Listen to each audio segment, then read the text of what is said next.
père avait le statut d'artisan boucher. Mais son terrain de prédilection, c'était le milieu des cultivateurs et des éleveurs avec lesquels il avait passé toute son enfance. Et là, il était en phase avec son frère Jules, auquel il était très lié.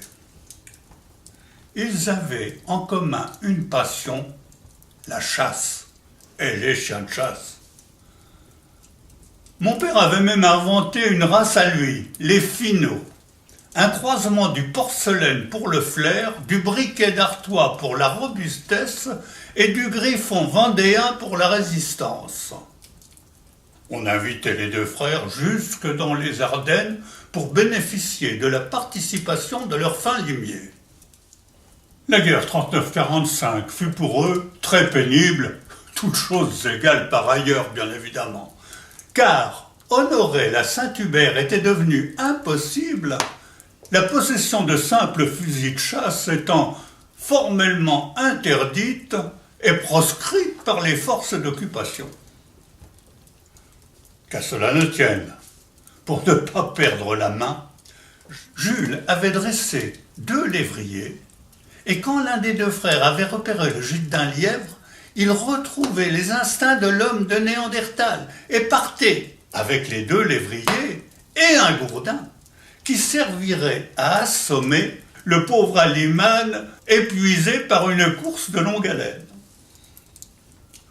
Ceci, bien entendu, joint à quelques collets bien placés, permettait de manger de temps à autre un bon civet, comme le temps passé. Inutile de dire que la guerre finie, mon père reprit ses activités de chasse après avoir ressorti son fusil qui était caché dans le grenier à foin.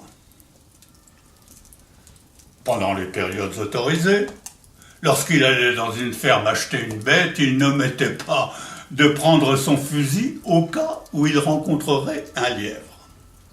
Pour employer un vocabulaire à la mode, disons que la chasse était l'interface des relations publiques de 2 frères.